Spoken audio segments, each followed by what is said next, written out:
This is The Mud Peddlers, a podcast where two nerdy ceramic artists share the behind the scenes of their worlds of clay. We are your hosts, Lindsey M Dillon. And I am Donte of Earth Nation. This week on The Mud Peddlers, we are talking about how to add sculptural elements to your wheel thrown work. Oh, neat. Cool. Yeah. Altered work, even. Even altered work. Altered yes, work. yes. Some might say. Yeah, like as in thrown and altered? Thrown and then altered. Okay. Right. Because Yeah. I love the wheel. Listen, you know I love the wheel. It do just be making round things, though. Yes it do. It do yes, be it making do. round things. Okay. And a lot of the times when I'm in my class and I'm doing sculptural things, I'll pull out that, like, nice shampoo wheel thing, and I'll turn stuff as I smooth it out, and... Oh, yes. The, you know what I'm talking about? Yeah, the really nice heavy metal, my favorite. Oh, it's like, what do you call it? It's like a turntable thing. It's there's a name for it, but Yeah. I never call it by that name. Yeah. I always say get the blue turny thingy. Yeah, y'all know what we're talking about. You guys know what we're talking about. It's expensive and lasts forever. Yes. I love that thing, but sometimes I'll definitely do like a little like, oh, here's how you do a coil and here's how you attach a thing for my classes, and they're like, that's just a wheel. And You're just doing it yourself instead of with electricity, and I'm like, yeah, that's. I am kind of like wheel throwing in front of you, but it is kind of nice though if you like don't have access to a wheel. it's and... very nice. Yeah, It's sometimes when you see those master classes on YouTube, Oh, they're using like those like even when they're making the little teapots in in China, they are using a wheel. They're just not using an electric one. They're using like the small one. you know? Yeah. Well, I feel like the two biggest things that folks run into when you're adding a sculptural element to a wheel thrown work is either things being too delicate or things being too heavy. Yeah. So how have you approached dealing with those two things in the past? So I actually just did a YouTube video because it's Season of the Flex where I like do stuff that I think is impressive to me. Right. And I made this big 25-pound. I threw it on screen. It took like a week to do. And I made it out of sculpture clay because I knew I was going to be doing sculpture elements and things of that nature. That's actually a good point to pause on, though. So working with specific sculpture clay. Absolutely. Versus, so what distinguishes a sculpture clay from other kinds of clay? Well, usually there's about 4 categories of clay, right? You start kind of the top, and I say top not in the best. Oh, like yeah. The one that people socially perceive to be the top, which is porcelain. It's super clean. Usually has a base that doesn't have any grit or grog in it. It's very delicate with drying. It feels like cream.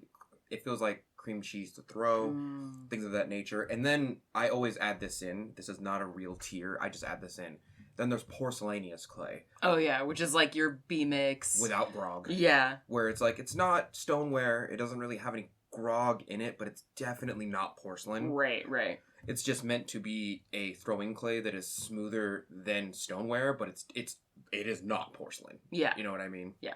Especially when you look at the vitrification of the absorption rate, you're like, all right, this thing is 2% or above. It's definitely not vitreous enough or not non-vitreous enough to be porcelain. Yeah, because basically, this is talking about a thing I think we've covered in a previous episode, but basically porcelain fires tighter, I guess you could say. Yeah, that's like a good way to... Basically, all clay will still absorb a fraction of a percentage of water even after it's been fired. And porcelain tends to absorb like a much lower amount than, say, like a B mix with grog or something like that. And most people call that vitrified, but I do want to make a distinction. I won't go too far into it because that could be a whole conversation by itself. But I do want to make a distinction in that when you call something vitrified, there's a certain like definition. It absorbs, I think it's less than 1% of water. Yeah. Like something can technically be fully vitrified, but still absorb a small amount of water. Right. In the actual definition, if it's not underneath a certain percentage, it's not considered vitrified. Right. But anything above that percentage, which holds that standard, is semi-vitreous. That being said, like no one's going to the hospital off of like 2%. Ooh. Yeah. 2%. Like doctors aren't running in the street and being like, oh no, the potters are killing people with 2% vitrification. What are we gonna do? Oh my god! I'm just saying there's worse things out there to worry about than 2% vitrification. Yes, very true. Right, and so stoneware clay bodies, which are after what I call the porcelaneous clay bodies, tend to be in like that, where they have grog in them, but they're also throwing clays at the same time, right? So, like, B mixed with grog is a good one. Yeah. Texas White's a good one. Half and half. Half and half even. Great White's a good one, right? And those are things that just have grog in them, but you can still throw with them. And then you add more and more grog of different types and varieties. And as you kind of go down, there's earthenware clay, but... Yeah, I think... That's just low-temperature clay, really. Yeah. We're more specifically talking about, like, how much... Like, basically, I guess if we were to sum it up, like, what makes something a sculpture clay is how much grog it has in it. Right, that's essentially it, right? And the main difference between what people call, like, porcelain and stoneware has a lot to do with the absorption rate after it's fully fired. But usually porcelain doesn't have grog in it, because usually sculpture clays have enough grog in them to help with the durability and the evenness of drying, and it also can be thrown around a lot more without punishment. Like, if I make a plate out of porcelain and I put it in the sunlight, it's gonna crack. Yeah. It's going to crack, right? But I have a much less chance of that happening with sculpture clay because it has grog in between the spaces of the clay platelets as a filler to kind of even out that drying, which is awesome, actually. So the reason I chose for my YouTube video, and it might be like 2 or 3 episodes back if you go to the channel, the reason I chose sculpture clay is because I wanted to make sure that if I did a project and I was sculpting after I threw something on the wheel, that it had enough time to safely dry. I still dried it for like 2 weeks. Oh, wow. Okay. I wanted to make sure that it had no chance of cracking. Yeah. And I also knew I would be sculpting with it, so I wanted to make sure that I had something durable enough to where I can be a little rough with it and it could take it. And that's the main reason I chose sculpture clay. That being said, most people aren't throwing with sculpture clay. Sculpture clay, yeah. Yeah, because it's, I mean, you can, like, I've done it before, but the big thing is that it's really rough on your hands, because imagine, like, a really, really groggy clay. Yeah. Exfoliating your hands. Yep. And, so it's just less comfortable to throw with, but it is doable. Yeah. What I usually tend to do so there's basically... Technically, I'm always adding sculptural elements to my work because all of my mugs have a sprig mold attached to them. So, if you look at, like, my standard cups that have, like, usually the circle design or, like, a little square design, right, that is a sprig mold. That, in and of itself, is a way to add a sculptural element to your work. It's a sculptor's technique, and you use that technique on your mugs, which are usually a potter's technique. Yeah. Technically, I wonder if people would call that altered work. I don't know. I mean, I'm not really altering the fundamental shape right. of the mug, so I wouldn't call it that, but I think, like, when things start to change for me, like, in terms of how I use clay and adding sculptural elements to my wheel-thrown work, is when I start adding, like, larger pieces, or I'm adding a lot of something. Yeah. So when I'm using my just regular, like, kind of medallion sprig molds with the rubber stamps, I use the same kind of clay that I throw with, because I'm not really adding that much. Right. But when I make my dragon scale mugs, assuming I have planned ahead enough to do this, because I don't always, I actually use paper clay. Really? Yeah. So a while back, I made 2 I made 2 dragon egg mugs, and I made one with the same kind of clay that I threw it with, which I think at the time was B mixed with grog. And then I made another where I threw the base form with B mixed with grog, but then all of the scales were paper clay, and it actually made a pretty big difference in the weight. And so I think like again, my focus with adding sculptural bits to wheel-thrown work mostly focuses on, like, functional pieces.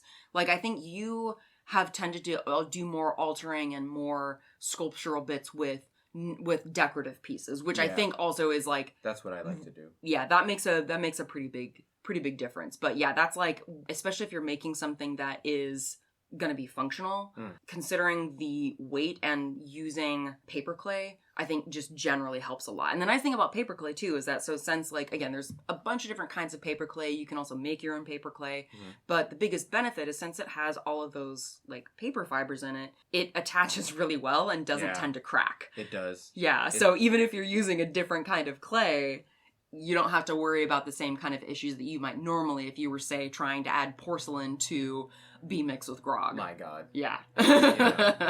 Whenever I do sculptural work on a mug, not like I do it very often, but whenever I do, I always think about the functionality in aspects of what's already in place. So, like, I think about how this is going to fit in the dishwasher. Or, like, will this fit in people's cup holders? So, as much as I love, like, mushrooms protruding on, like, belly mugs. I don't think I'm feeling called out here, Donte. I'm not. I promise I'm not. No, it's fine. I totally do that. But it was anyway, carry on. That's just the one that I see the most is, like, people making really sculptural handles and then putting that on an existing mug. Or the one that I see very often is, like, they'll make a little round and they'll put, one color with a little dot and they'll put half of that in a mug. And that'll end up being like a little mushroom cap sticking out of a mug. Oh, yes. Right, with a stem. And they just gotta color it correctly and then it translates like, oh, clearly that's a mushroom. Right. Red top, white spots kind of a style. And, I think I've tried that once. I wasn't very good at it. Oh, what? Like the... Trying to do the technique I just talked about. The mushroom cap thing. Oh, I'll show you how to do it. It's real fun. It's fun, but at the same time, and I'm not trying to say, like, but I wouldn't do it because of this. But when I do sculptural work, I always think about it in the factor of, like, is this going to fit in the dishwasher? Or is this going to clink against other stuff? Can this be organized correctly in the cabinet with other things, or is it like I have a bunch of cups that are lined up properly and then you have like mushroom bumping like, can I organize this somewhere where it needs to be, or is this going to float around the house because it doesn't really belong anywhere? That might just be the way I work, because when I buy things I often think about where they have a place in my house before I buy them, so that way my house isn't more organized with every purchase. Yes. I mean, I think that makes sense. Like, that's definitely a valid approach. Like, right. I definitely don't think I don't approach it that way, but it has to just be me, because I don't think many people do. I think it's just me obsessing over. I mean, I'm sure you're not alone in that. I'm sure other folks out there. Tell us in the comments, are you an obsessive, Are you the kind of person that buys something and goes, will I use this, and does it belong in my house in a certain place? Or do you just buy it and you're like, figure it out, and you're like, well, that's another mess I have to clean every day because it's just out and about. Yeah. I'm projecting. I'm projecting, sorry. No, you're good. I tend to not worry so much about how things are going to fit in the dishwasher, but I am definitely very aware of the, like, fragility of something. And, like, yes. I was thinking about this again recently because, I won't say who the artist is, but I have these really cool, mugs from an artist I like, but the bits, the more, like, kind of tendrily bits ended up breaking off. Because they're delicate. But they're sculptural. Yeah, and they're so cool. And it's like, I feel it because, I mean, again, like, if any of y'all have seen my sculptural work, like, I like thin, long arms. I like tiny fingers, things that would break off very easily. I bought a mug once that had everybody does the octopus things. Oh, of course. Yes. It's fun and it's relatively easy in that you can just take, like, you could take a coil of clay, make it a little bit thinner on one end than the other, take a little piece of clay and put a dot in the middle of that, score and slip it, and there's like a suction cup on a tendril. Yeah. And if you do enough of those, that's an octopus. And then you make a head and you're good. Those are cool until you like put it on a mug and then you realize the very ends of them are so fragile. Yes. That they break if they go near anything. So you either have to make them larger or use stronger clay. Like, or what you could do as well is, like, if you want to have the octopus, instead of having the very ends of the tentacles be the ones that are lifted from the surface of the cup, like, consider having the larger, thicker area of the tentacle raised up from the cup, and then have the more thin, delicate bit, like, attached to the cup. And so you can still explore the theme, but just keep that in mind. Imagine if you had a 2-year-old who was handling this cup, how quickly would it break? Hella quickly. Yeah. Actually, maybe that isn't a good scale because 2-year-olds will break almost any cup. Yeah, they will. But, little side note too, in addition to the functionality of adding thin bits, the handle is, I feel like, another area that oh my god is like, and it's interesting because I feel, okay, my approach to handles, because it's like, I hate handles. I hate them. I feel neutral about them. I always want to add more to handles. I guess my approach to handles is that I lean towards them being still more focused on comfort than on sculpture. Yes. Like, if I have a handle that has a sculptural element, like the finger bone cauldrons that I make, that finger bone handle was designed to still be relatively comfortable, even though it has a sculptural part to it. Yes. There are, however, artists who prefer having the handle be less functional but more decorative, and I think that is awesome too. Like, again, it's like, there doesn't have to be, like, the purpose of a mug doesn't have to be, oh, what's the most functional mug? What's the most comfortable mug? Like, no, like... Yeah, go to Walmart if you want. Yeah. Don't be an artist. Or no, I mean, because, I mean, there, like, that in and of itself is definitely an art form, like, you know, making a very, like, comfortable mug. I mean, because I guess what I'm saying is that there's room for both styles, but I think it can be helpful to know what you are aiming for. So as you're designing the handle, if you're focused on wanting it to still be comfortable to hold, just remember that as you're considering different elements. And if you're wanting it to more be sculptural, then know that it's okay to let go of certain things, but then just know that it's not going to be functional. I feel like where it can be tricky is where something is kind of in like an awkward middle ground, where it's like not as decorated as maybe you might want it to be, but it's not as comfortable as you might want it to be. And so it's just kind of like in this middle ground. I feel like... Yeah, don't yo-yo so much you don't know what to do with it, you know? Yeah. So, okay. So now we've talked about kind of like the weight, the delicateness, and then the functionality of the handle. What are your favorite techniques for adding sculptural elements to wheel thrown work? I just want to tell you now that... Yeah? I'm going to make some enemies here. Oh, okay. I just want to be clear on that. Okay, all right. I'll get out the diplomacy papers and I'll get ready to send some missives to our negotiators. Okay. So I love doing altered work, and I love putting sculptural elements in some of my more capital A artwork pieces that are not just purely functional. Mm-hmm. But I do find myself not even rejecting, but I don't have a taste for sculptural elements that are overdone, or that like everyone does, if that makes sense. And I'm not trying to be like a hipster about it. I'm not trying to say like I want to do something no one else is doing. That's what makes my work good. I don't smell my own farts that hard. Mm-hmm. But I will say that I've been in the art world enough to see the commonalities in between a lot of sculptors, and like a large portion of them are like doing functional work through sculpture, which I have a wheel. So like when you roll out a plate on a slab and then make a plate and then put a foot on it and you put a design on a plate, I'm like, that's a plate. Mm-hmm. Or when you make a sculpture of an animal, I'm like, cool, I'm just over that personally. And this is, I'm not calling shots at anybody. I'm just saying I'm over sculptors just making like animal and humanoid forms. I'm so okay. Every studio I go to is somebody making like their dog, or their cat, or you know, or like a bust of a person, and I'm like, cool. So I'm trying so hard to be nice about it. I'm so over rinsed ideas. So what I find myself very attracted to and trying to emulate is shapes that look very elegant but also don't make sense to me. I forgot what her name is, but she's a YouTuber that does these beautiful coil pots. She smooths them out so they're a solid piece. Of course, they don't keep the coils. And then she carves through them, and it looks like an ocean was trapped in a clay sculpture because everything flows so nicely together. I don't know her name. She's new on YouTube, but she is hands down one of my favorite sculptors. None of her stuff is anything that I said I kind of have a distaste for. Okay. Right? It's all like just shapes. And so whenever I try to do altered work from base forms, I always try to do stuff that pleases my eyes, just either in ratio or in interest, but isn't exactly a thing. Like, I kind of don't need you to look at my piece and be like, oh, that's totally ears. Those are ears. Those are 100% ears. Oh, that's a tail. Okay, so... I care more about shapes and them being interesting outside of the realm of round or identifiable. That makes sense. So more abstract, less representative. Yes, but I also don't want them to be so abstract that, and I'm one more salt, I promise. I think I'm being pretty good. I want to say, okay, well behaved. Okay.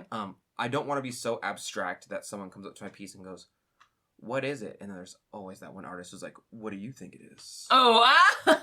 Whatever you see is it is. It's abstract, and I'm like, all right, well that's. I mean, I get that if that's what you meant it to be, but it does give an air of like, look, I don't know what it is either. But if I say it like, what do you think it is? It makes it seem like I did it on purpose. It's abstract. Just say you f***ed up. Just say you don't know either, bro. It's fine. It's okay. But you don't have to lie to kick it though. Like, Oh my god. I feel like that might be a little bit of a straw man, but also I think both types of artists exist. There are some that I will fully admit that is a straw man in that the straw man does exist. I've met them, they're real. They're not a monolith. They're not like the majority of the artists I meet. Right. But when you meet them, you're like, okay. Stop.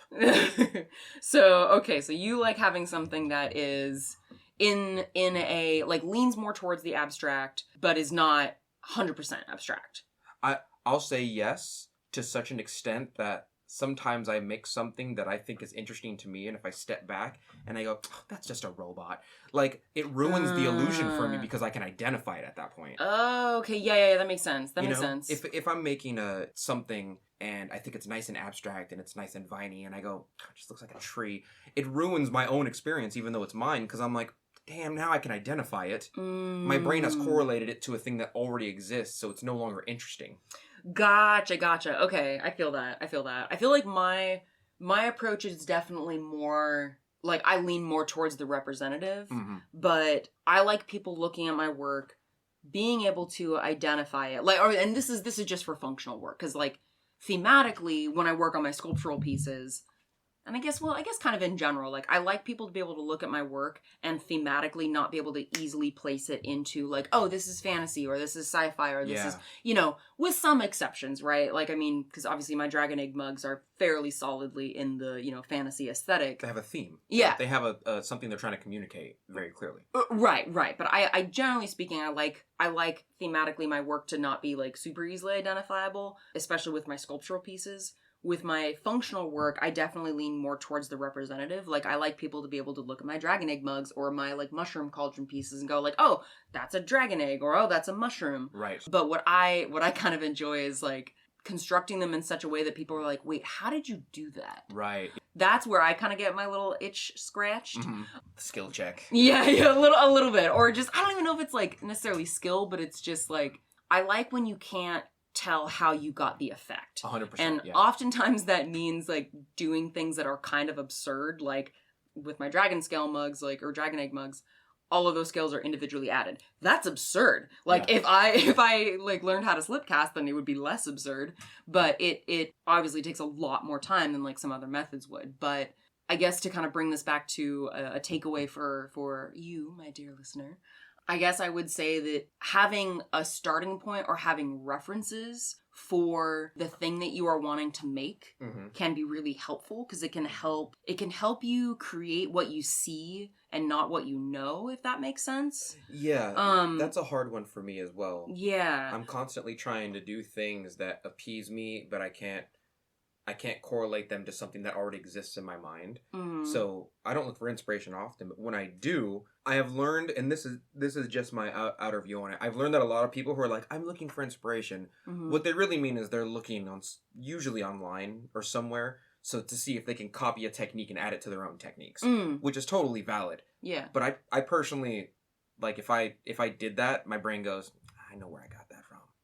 I want something outside of the box of my own experience. I want to make something that I can't readily identify by looking at it. And so if I try and copy someone else's work in the pursuit of inspiration, my brain automatically goes, I know where you got that from. You saw it online. Okay. Does that make sense? Yes. Like, I'm not very good at sculpting a lot of things. But like, if I looked at something that was sculpture and tried to incorporate it into my wheel throne work, even if I did a good job, my brain would go, well, I know what that is. I can identify it very easily because I know where I got the inspiration source from. And I think most people are looking for an inspiration source so they can include it into their style. But from my point of view, if I included someone else's style into my style, I can identify it so easily because I'm the one who got it. Okay. No? Like, if I made a Pokemon sculpture, I wouldn't be like, it's different. I'd be like, I watched Pokemon. Oh, yeah. I know it's a Pokemon. This doesn't excite my brain. Yeah, because I know where I got it from. Yeah, no, I mean, I think like for integrating techniques that you get from watching other people, I think like a key part of that is at least eventually like morphing it. So it's like you look at a technique. I think like you got to put your own style into it. Yeah, like you end up altering it and like integrating it with something that you already have and you already do. And I think like Here's a better example. I was trained and am very interested by Japanese culture. Right? My teacher, Yoshio Taylor, Japanese person. Yeah. A lot of his stuff has like a Japanese aesthetic to it, and there's a philosophy behind it and kind of a spirit behind it. And so I'm also just a weeb in general. so I find myself, whenever I'm not trying to make a shape that I can readily identify, even if I sat there with a slab or a piece of clay and hand molded it for a couple of hours, sometimes I walk away from it going, looks Japanese, damn it. But I wanted to reach into the ether that was separate from my own lived experience. Does that make sense? It makes sense. I'm not sure how to do that because I feel like anything we make is a product of our own experience. Right, and I'm trying to step away from that because sometimes I see stuff that I make and I'm like, oh, that clearly came from me. Like I want something that's different. I want to create something that's different from my lived experience, or at least so many steps away from it that it would be something new from what I'm used to. And it's really, really difficult. Yeah. Okay, so maybe... All right, again, this is... I feel like We're getting into the spiritual, sorry. Yeah, no, I mean, it's kind of fun, because I think what's interesting about, like, this topic in general is, like, I was thinking, for this episode, I was thinking more about, like, okay, what are tangible techniques for adding sculptural pieces to wheel-thrown work? Usually we're switched. It's interesting. Usually I'm the tangible one. Yeah. But there is definitely an element of, like, well, sure, you can have these techniques, but, like, what inspiration is driving you to add these techniques? And yeah. I even if it's somewhat disjointed, I think we're trying to hit both of these in this episode. So, in thinking about, like, kind of what you were saying about trying to create something that is inspired sort of from your lived experience and the techniques you've learned, but also kind of transcends it. Yeah, I'm looking to transcend it, I suppose. Okay. Yeah, I'm fully projecting. I want to say that. No, I mean that's like, you know, it's the thing that you want to be doing, and I think a lot of artists and a lot of, you know, folks who are trying to learn ceramics, you know, kind of want to do that thing too. It's like we want to learn the techniques, but sometimes we want to go, okay, but how can I, like, stretch this? How can I, like, push myself beyond what I am doing and what I've been exposed to? And, like... That's what I want. Yeah. I'm stretching it. I want to stretch it beyond myself, and it's really hard for me.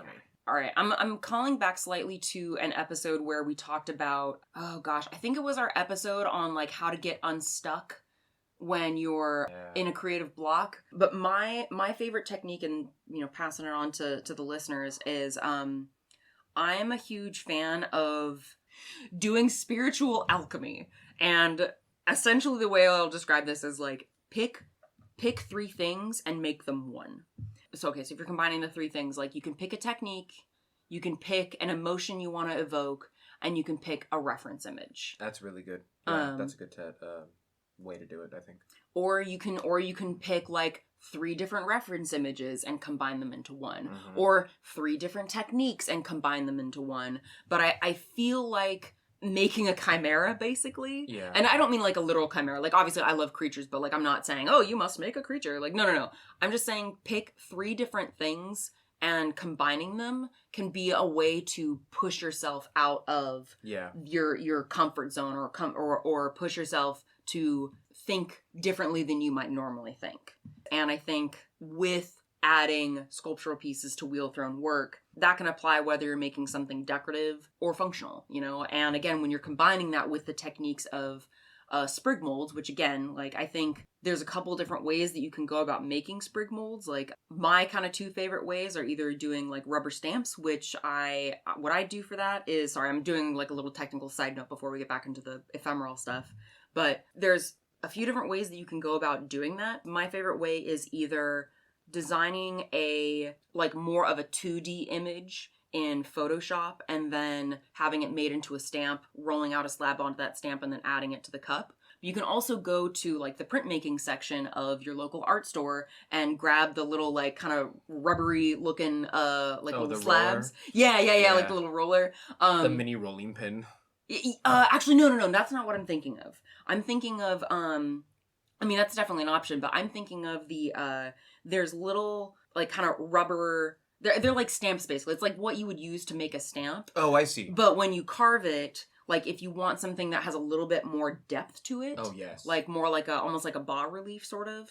You can carve into that rubber material and then add a slab and then add that to it. And then where I would recommend stepping into plaster, and you can either do plaster casting or you can just carve into a block of plaster, is if you're doing things that are going to be popping off of the clay more than like... a positive. Yeah, more than like a quarter of an inch. How I go about making my mushroom cauldron pieces, I carved basically the gill, like kind of the underside of a mushroom. Mm-hmm. I carved that design into a block of plaster, and then I roll up a small ball of clay, press it into it, and kind of shape the dome part, and then pop it off so you have basically like a mushroom cap. Mm-hmm. And then I cut it in half and then score and slip that half of the mushroom to the cup. Oh, I see. So it's like, that's how you're getting more of like that...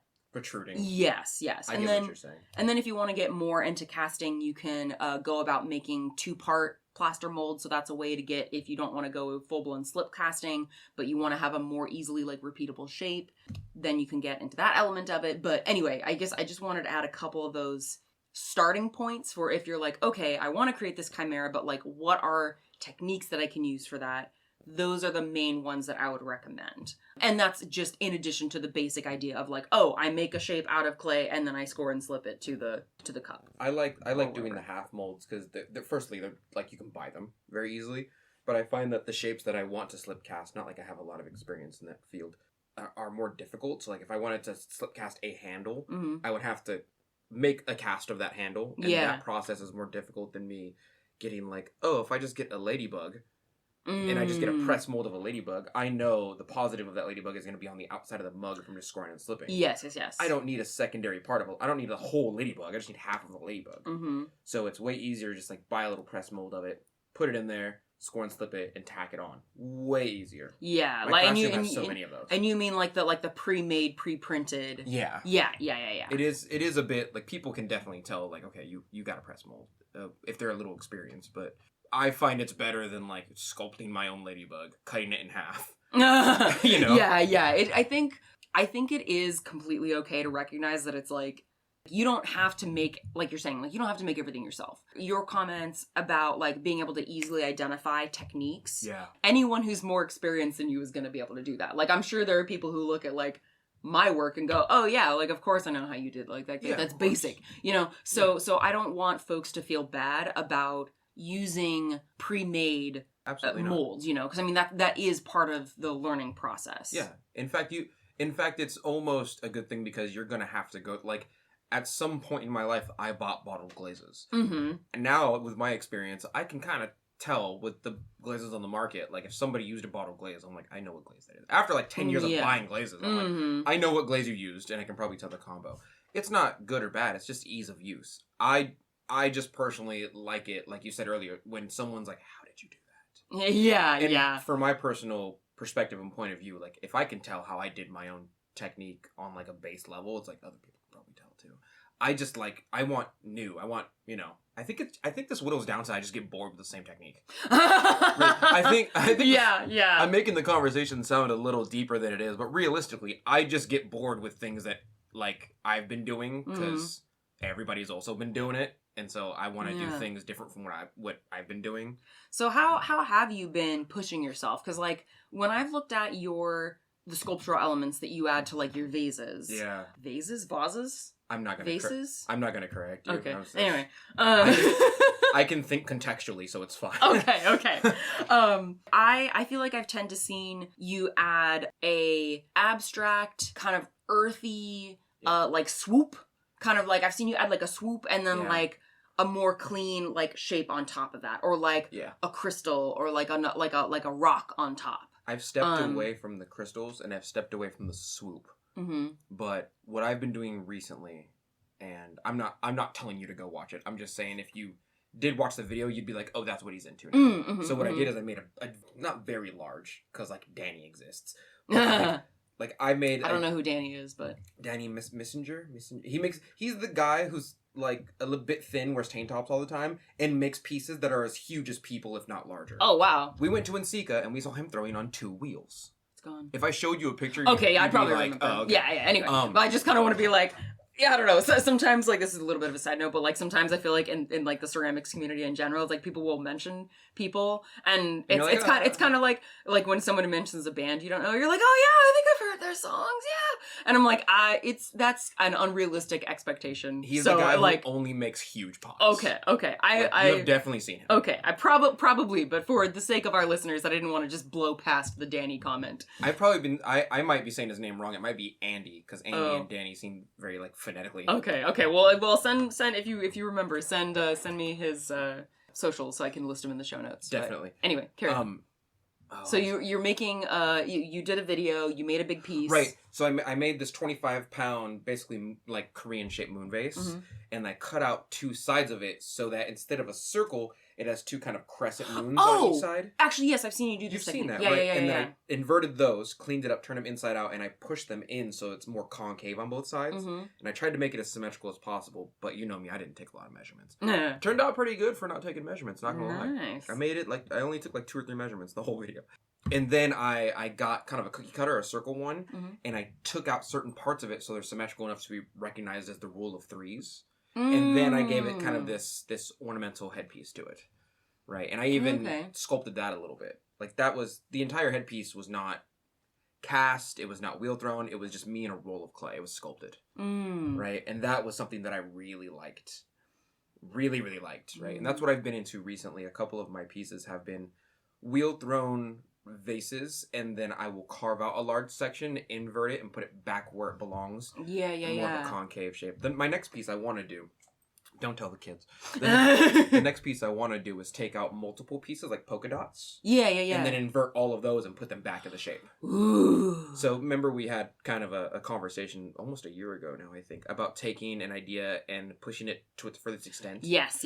So I've done one concave, and then the YouTube video shows me doing 2 of them and putting dots in it. And you're just like, I'm going to make everything concave! Now I want to do a bunch of them, but I need to make sure it doesn't look like someone just got a circle and pushed in a bunch of clay on a wet form. Oh, yes. Because it'll look like that if I do it incorrectly. Right? Yeah, I hear what you're saying. So basically, you don't want it to look like, oh gosh, I'm trying to think who does this. I feel like I've seen Old Forge do this, where it's like... Oh, the pebble mug? Yeah, the pebble mug. I don't want to do a pebble mug thing. Right. I want to just, like... Yeah, but if I do it wrong, it'll end up looking exactly like that. So it's... So how are you planning to push it past that? Oh, I don't know. I have no idea. I haven't thought about it yet. Yeah. And then, of course, I have to put something... I don't have to, but I want to put something circular on top to tie the piece together. Because the piece has a language. I did this in my class where I made a very large, round shape, and then I put a triangle on top, and everyone was like, that doesn't look right. And I was like, right, because there's a motif. There's, like, a story to this, and it's very clearly, like, smooth and circular. And then you see pointy Kiki up there instead of round Bob. Yeah. Right? And you figure it doesn't go with the story of the piece. And not to say you can't do that. Yeah, because I think that's another, like, I like that. I like that metaphor of, like, the piece has a story to it. Yeah. And I think what can be fun is you can subvert expectations of what those stories are going to be by adding the, triangle Kiki shape. And by Kiki, we mean, like, certain, like, words sound... Certain words sound sharper than others. Yeah. Kiki is sharp. Triangle, Bob is circle, Right. Anyway, so I think, like, that is a really good point but I think it takes being aware of, like, okay, what is the visual language that I am using to tell this story with? And you largely focus on, like, shape and form and line work or not line work so much, but, like, profile. Yes. And consistency between repeated shapes. Absolutely, yeah. And I want those shapes to kind of play into the language of the world that's already preset. How do you mean? Like, we already have conceptualizations of like religion and or politics or symbolism in the world, whether we know it or not. Like, if I make a vase and I put a lowercase t on it, you are going to have an idealism of Christianity. You're going to. Lowercase t because it's a cross. I got you. Okay. Right, but when I first said lowercase t, you were like, what is that? But if I showed you an image of a lowercase t, there's a part of your brain that goes, Jesus cross. Oh, yeah. Right, and that's just, you have experience with that shape and that symbolism, and because of your experiences, it translates a certain way to you, and so when you see it, regardless of where you see it, there's a hint of your mind that kind of brings it back to you. You kind of correlate that. So, you know, when I introduced this to my class, I just wanted to introduce them like there is a language to shapes. And I want you to know that your brain will, based on your experience, of course. Yeah, because it's all, all of it is. Your brain will actively tell you that language based on what you're seeing. So when I made the large, I'll call it Bob. When I made the large Bob and then put a triangle up there, they were like, that doesn't seem right. I don't care if it seems right or not. I want to know why you don't think it seems right. Yes, That's what I'm aiming for. Is so when I make sculptural pieces, there's a language that I want to translate, and I want to be congruent through the piece. There's a profile and a story, and I try to make them make sense unless I'm actively trying to subvert expectations, like you said earlier. Yeah. And that's like, I'll end on this. That's really hard, because what you have to do essentially as an artist is you have to learn the rules, then you have to learn how the rules translate to you in the language, and then you have to learn how to break the rules, and then you have to learn how to transcend those rules. And the very last part is difficult, because there's like this weird, like, you know, I've been into T-bowls recently. I just got into them again, and it's weird because like a good T-bowl kind of imitates nature, but most really good T-bowls dip a little bit into the spiritual aspect of ceramic artwork. They dip most people who are good at making T-bowls aren't making like perfectly straight T-bowls. Right. No one's doing that. And, you know, so there's definitely a woo-woo, you know? Anyway, so I've talked too long. No. I mean, I think that's a really good explanation for your approach. And I think again, longtime listeners will probably hear some similarities between the things we're saying now and things that we've said in episodes past, but it really does, like, it's a huge part of how we both approach work. And, like, because I would say my main approach with pieces with more sculptural elements to them it's still story driven, but in a completely different way. Like, my approach when I made the series of cauldron pieces that I made last year. Yeah, I think I started making them last year. My approach for that was basically, I was like, okay, cauldron mugs seem to be really popular right now. I'm gonna make a cauldron mug. Right. But I thought, okay, how am I going to make this more than, like, how am I going to make this me? Like, how do I make a Lindsey Dillon cauldron, right? Then, like, a belly mug with a couple little feet on it that's black. Yeah. Right. Like, okay, that's not going to be that distinct from other work. And I was like, okay, how do I make it mine? So to tie all of those pieces together, I thought, well, I'll make a mug for different styles of spellcasters. And I originally wanted to do more, but I ended up making one based on a blood mage, one based on necromancy, and one based on spore druids, because one of my favorite D&D characters that I ever played was a spore druid. Which is just a hippie with powers when you think about it. It's so much more than that. But, and then of course also mushrooms are really popular. Right. And then that's like another, oh gosh, I've got a couple different thoughts here. Anyway, so I'll come back to the mushroom mug thing, because there's a few like decisions there that I think could also be helpful as listeners are making decisions about like what they're going to be adding to their pieces. Yeah. So anyway, I basically wanted 3 different kinds of spellcasters represented in each of these mugs. And then that framework allowed me to play with different sculptural techniques that made those pieces each my own. And so even though I still paid attention to some like formal rules, like the way that I attached the feet of the cauldron, like where I positioned them on the mug, like I tried them in a couple different positions, and then I ended up on a position that made it look the most like raised. Yeah. And then like how wide I made the lip of the cauldron compared to like the shape of the handle. Right. You know, so so I still paid attention to some formal rules, but in terms of how I approached adding the sculptural elements was more tied into a theme and a like literal story of like, oh, this is clearly in like a spell casting world. It's like magic. It reads fantasy. It reads D&D. It reads Baldur's Gate. All these kind of things. There's a language to it. Yeah. Based on, you know, what it looks like. Yeah.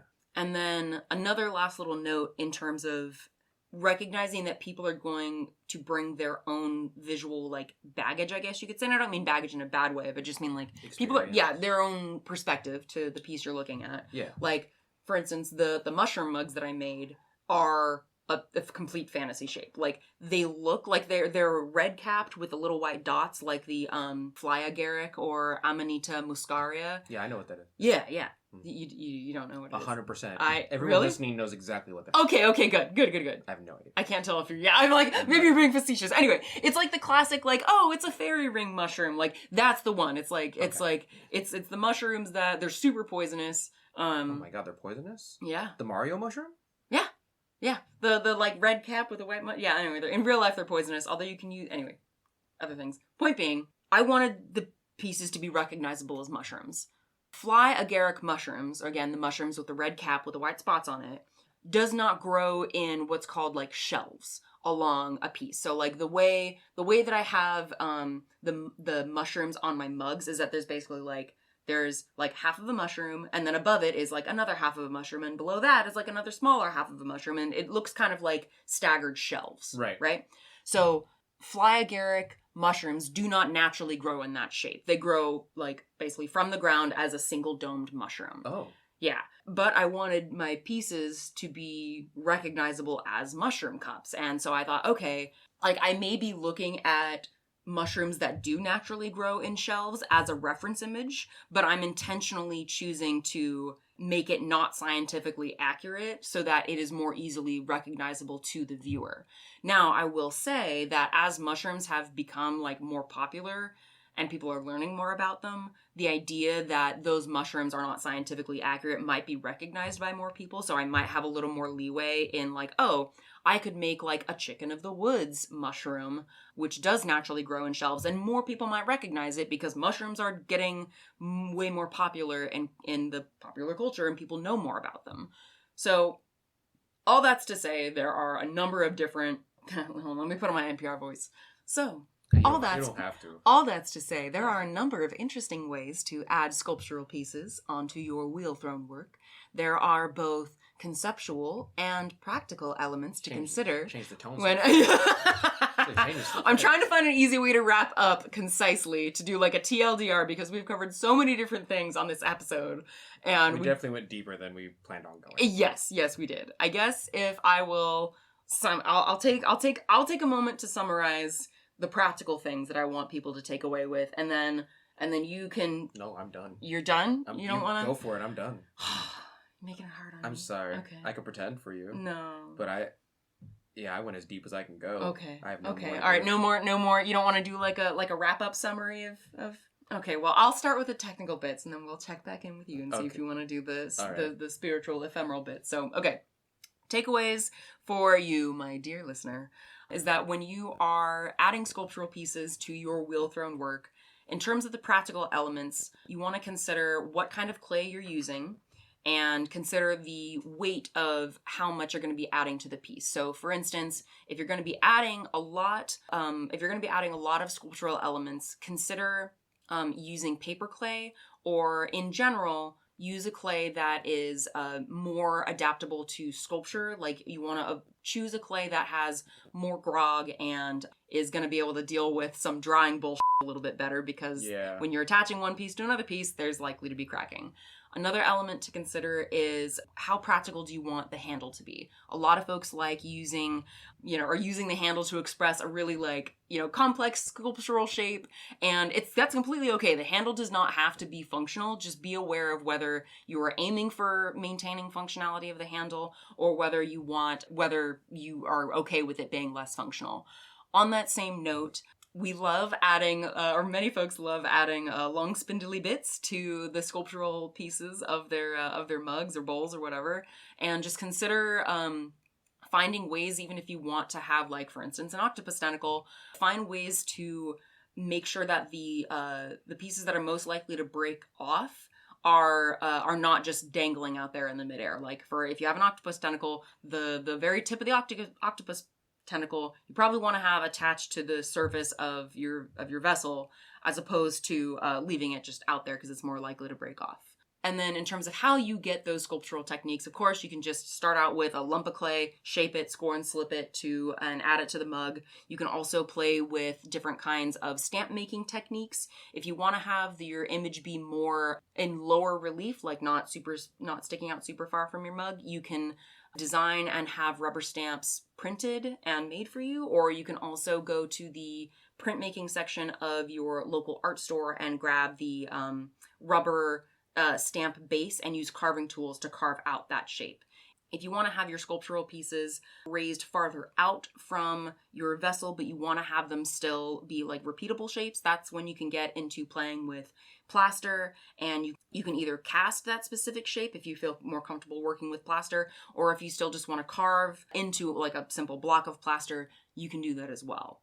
And yeah, so I think in terms of the functional elements, I think that's my little wrap up. Do you wanna do a spiritual wrap up? I don't have anything. Yeah? Okay. Well, I feel bad leaving you in the dirt like that. No, it's good. Okay, well, I guess I can kind of summarize from... I truly just kind of try and concentrate on the symbolism of a piece and how it translates to your already lived experience. And then realizing that other people have different lived experiences, so it's gonna translate differently for every person. And then, of course, there's like a collective, right? So like an American's culture is gonna translate certain symbolism based on their culture, and then like probably across the ocean has a different translation, but like, you know, different symbols, whether you create them or not, have different effects on people and their mental capacities. So it's, you know, just be aware of that. And I'm not saying be careful, but when you make a piece, understand that certain shapes, both historically and perception wise, translate something regardless, because like a mug is a mug, right? If you're just making a square mug, it's a mug. But the second you start to add things onto it, you should be aware of how those things translate to your viewer. And I think that's important in the art world, not just like, you know, from a functional standpoint, but also just from like a translation standpoint of how the story goes of your piece. Yeah. And if you want to try and push yourself, my recommendation for if you want to push yourself is pick 3 different things and make them into one. So again, that could be a technique, a visual reference, and like a feeling you want to impart, or it can be 3 different reference images. But if you're struggling to figure out how to thematically add sculptural pieces to your wheel thrown work, that is a way to give yourself parameters to push yourself into new directions. And that can be representational, like more like my work, or it can be more abstract, like Donte, what you're wanting to lean into. So yeah, I'm looking for abstract at this, especially in my capital A work. I'm looking for, I wouldn't say completely abstract, you know, but I want it to be out of the range of like I can tell exactly what you're going for. Yeah, you know? Yeah. All right, well, we have talked a fair bit. I gotta pee. Yeah, you gotta pee. Wait. What? Do you have any kiln plugs? No, I have to pee. Oh, okay. There's nothing in my earthnationceramics.com website store right now. There's absolutely nothing because we just came off of SAC Anime. So I sold like all but 10 cups. Oh, nice. So all my, like, I have some cups to give to my patrons this week. But then after that, I'm making stuff for SAC Anime. And then in like 3 months, we'll have another store update. Maybe I'll do a small one for Christmas. Okay. But I'm doing a Halloween update. Nice. Check out the store. Anyway, that's that. Go pee.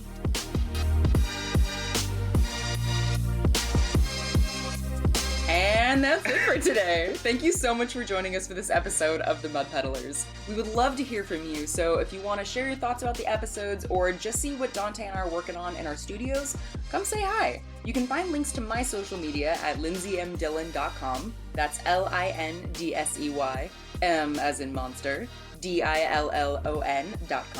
And you can visit my pottery shop or see what I'm working on at earthnationceramics.com. And you can find me all over social media at Earth Nation Ceramics. It's spelled exactly how you think it's spelled. And if you want to support the show, hear some bonus episodes, and see some behind the scenes of my work, you can support me and the show at patreon.com/Lindsey M Dillon. Thank you so much for listening, and we will see you next time.